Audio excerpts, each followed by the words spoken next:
اور یہ تحائف جو ہوتے ہیں جو دوست ممالک کی طرف سے دیے جاتے ہیں، سربراہان مملکت کی طرف سے دیے جاتے ہیں، یہ اس لیے نہیں ہوتے کہ ان کو بیچ دیا جائے.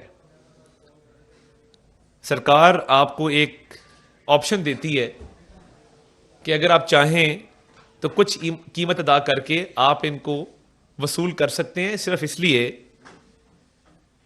تاکہ ایک یادگار رہے آپ کے پاس کہ جی فلاں ملک کا صدر یا وزیر اعظم یا بادشاہ یا ولی عہد آیا تھا تو اس نے یہ تحفہ ہمیں دیا تھا.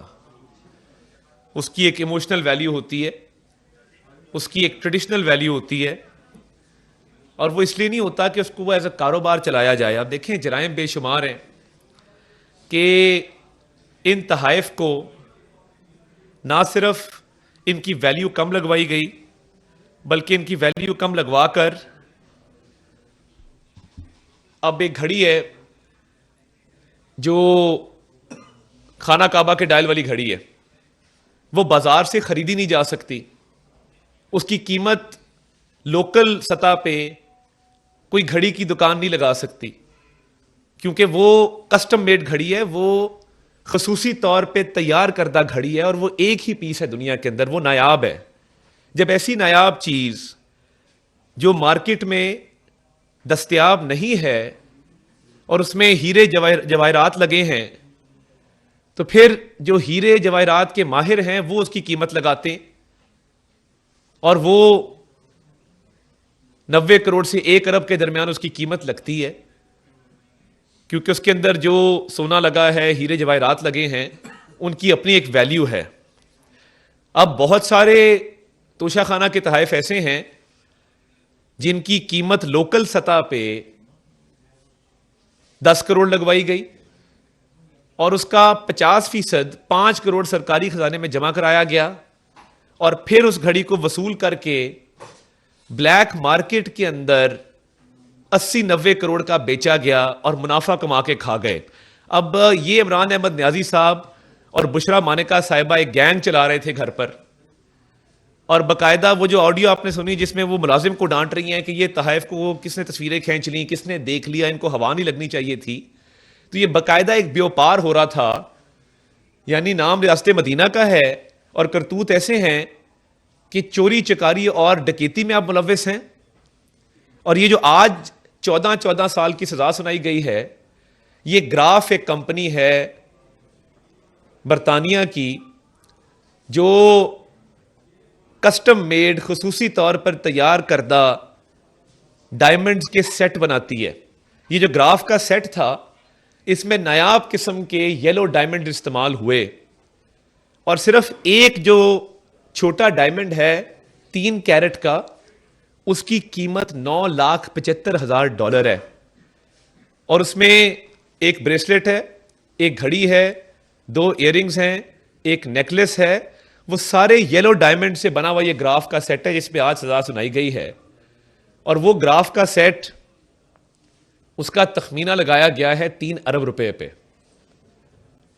اسی لیے جو آج سزا سنائی گئی ہے 78 کروڑ روپیہ عمران خان صاحب کے ذمے ہے اور 78 کروڑ روپیہ بشرا مانکا صاحبہ کے ذمے ہے.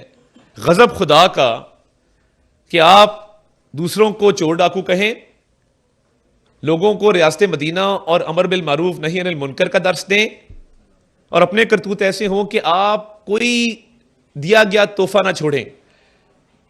بنتا تو یہ تھا کہ یہ تمام تحائف توشہ خانہ میں جمع کرا دیے جاتے اور کہانی ختم ہو جاتی، یا اگر آپ نے ان کو ایز اے سووینئر رکھنا تھا، ایک یادگار کے طور پہ رکھنا تھا کہ آپ لوگوں کو بتا سکیں کہ جی فلاں ملک کا صدر آیا تھا، وزیر اعظم آیا تھا، ولی عہد آیا تھا، بادشاہ آیا تھا، اس نے یہ گفٹ دیا ہے.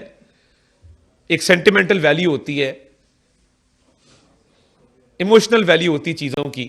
مگر آپ نے کیا کیا؟ آپ نے چوری چکاری ڈکیتی کی انتہا کر دی کہ آپ اس کی قیمت لگوائی اپنے ہی دفتر کے ذریعے چند کروڑوں میں، 50% اس کا سرکاری خزانے میں جمع کروایا اور خود آپ 3 ارب روپیہ کھا گئے. اب بات یہ ہے کہ یہ تو سرکار کی ملکیت تھی، یہ تو پیسہ حکومت پاکستان کا پیسہ تھا، یہ تو پاکستانی عوام کا پیسہ تھا, ٹیکس دینے والوں کا پیسہ تھا. آپ نے تو خانہ کعبہ کے ماڈل والی گھڑی کو نہیں بخشا, اس کو بھی بیچ دیا. اور ایک اسلام آباد میں دکان ہے جو گھڑیوں کی مرمت کرتی ہے, چھوٹی سی دکان ہے, آپ نے اس سے جعلی رسید بنوائی. ہمیں کہتے تھے رسیداں کڈو, اور اپنی رسیدیں اتنی جعلی نکلی ہیں کہ آپ ایک جال ساز, ایک فراڈ, ایک مکار اور کرپٹ شخص کے طور پہ سامنے آئے ہیں. اور یہ معمول بن گیا تھا کہ کئی سو تحفے وصول ہوئے 2018 سے 2022 عمران خان صاحب کو, اور ہر تحفے کو ہرس لالچ کے ساتھ بشرا مانکا صاحبہ وصول کرتی تھیں. اور اس کے بعد ان کی ایک ٹیم تھی جو ان کو بلیک مارکیٹ میں بکواتی تھی. کوئی گھڑی دبئی میں بیچ دی, کوئی کسی اور ملک میں بیچ دی. اور فرا گوگی صاحبہ جو آج تک مفرور ہیں, وہ اس میں کلیدی کردار ادا کرتی تھیں. تو میں یہ سمجھتا ہوں کہ آپ نے نہ صرف ریاست پاکستان کا نقصان کیا, آپ نے وزارت عظمیٰ کے عہدے کو بے توقیر کیا.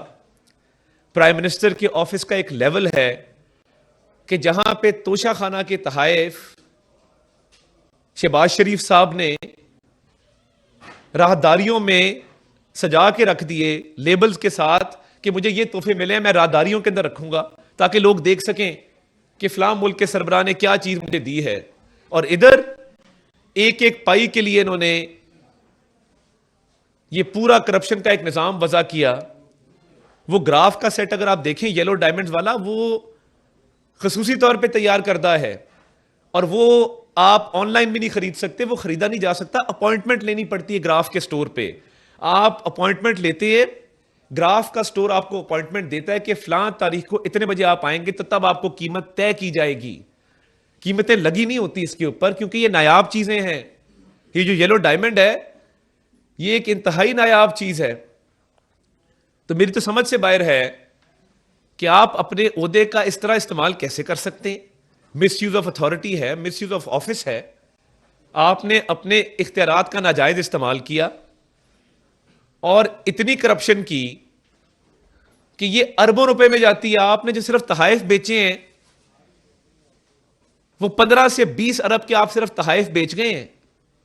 آپ کو کل تحائف تقریباً 200 جو وصول ہوئے تھے, آپ نے عادت بنا لی کہ ان تحائف کو,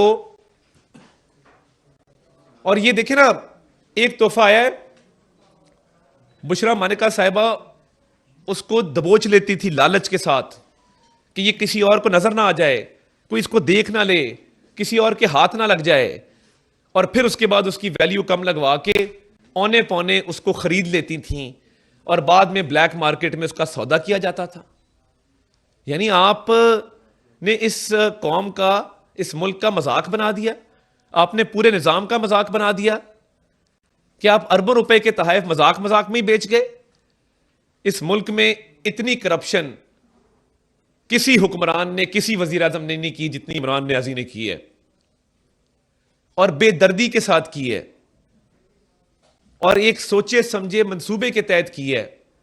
آپ اثاثے دیکھیں نا, آپ 2018 سے پہلے کے اثاثے دیکھیں اور 2018 کے بعد کے اثاثے دیکھیں تو قبضہ گروپ تھا, پورا مافیا تھا.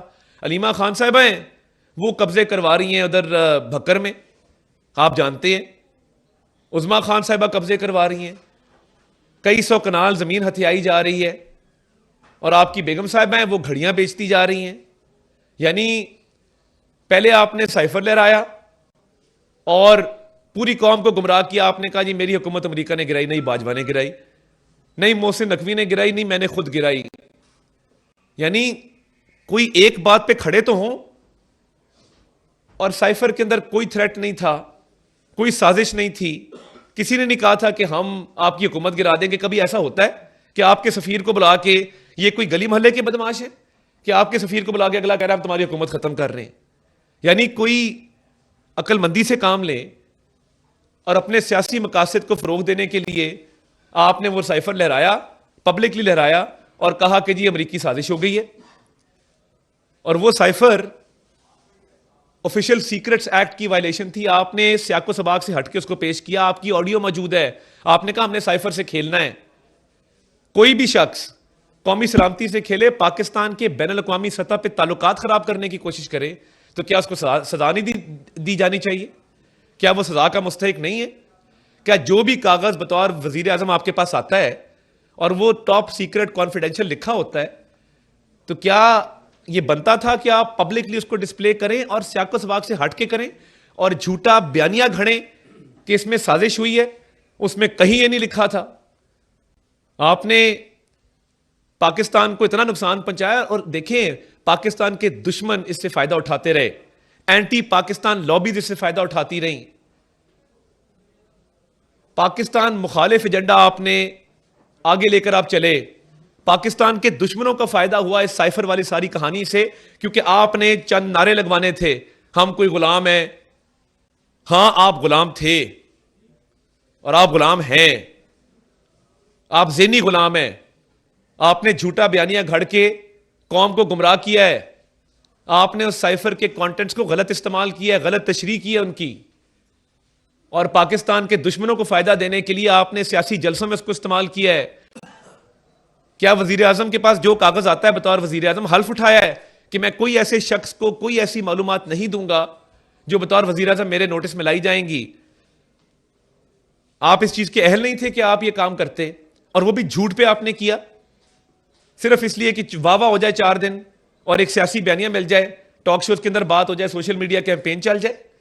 کیا اس طرح ملک چلتے ہیں؟ کیا آپ غداری کر رہے ہیں؟ آپ پاکستان کو نقصان پہنچانے, پاکستان کے دشمنوں کا فائدہ کر رہے ہیں اپنے سیاسی مفاد کی خاطر. اور اپنے کرتوت یہ ہیں کہ دوست ممالک کی طرف سے اتنی شرمندگی ہوتی ہے, ہم باہر جائیں گے لوگ کیا کہیں گے کہ اس ملک سے آئے ہیں جس کے وزیر اعظم نے ہمارے ملک کے سربراہ کی طرف سے دیے گئے تحفے بیچ کے کھا گیا, اربوں روپے ہڑپ کر گیا. غضب خدا کا 3 ارب روپے آپ ہڑپ کر گئے صرف ایک گراف کے سیٹ کا. ابھی باقی کہانی تو آنی ہے, باقی تحائف تو ابھی آنے ہیں سامنے جن پہ کیس چل رہا ہے آپ کا. اور یہ آپ کو کس نے حق دیا تھا کہ سرکار پاکستان کی عوام کی ملکیت ہے, آپ اونے پونے چند کروڑوں میں اس کو خرید لیں 3 ارب کے تحفے کو, اور اس کے بعد آپ کھا جائیں وہ پیسے؟ یہ باقاعدہ پورا گینگ تھا. یہ ایویں نہیں 5 بجے گھر چلے جاتے تھے, وزیر اعظم 12 بجے دفتر آ رہا ہے 5 بجے گھر جا رہا ہے, گھر میں شام کو یہ کاروائی ہوتی تھی. یہ گھر میں بیٹھ کے جس طرح گینگز نہیں شام کو لوٹ کا مال لے کے جاتے ہیں اور لوٹ کا مال شام کو آپس میں بانٹتے ہیں. وہ کہتا ہے میں نے آج یہ ڈکیتی کی ہے, گاڑی چوری کی ہے, کوئی کہتا ہے جی میں نے آج یہ ہیرے جواہرات چوری کی ہیں, کوئی کہتا ہے جی آج میں یہ موبائل چوری کر کے آیا ہوں. یہ شام کو فرا گوگی, بشرا مانیکا, عمران خان, احسن جمیل گجر, یہ بیٹھ کے آپس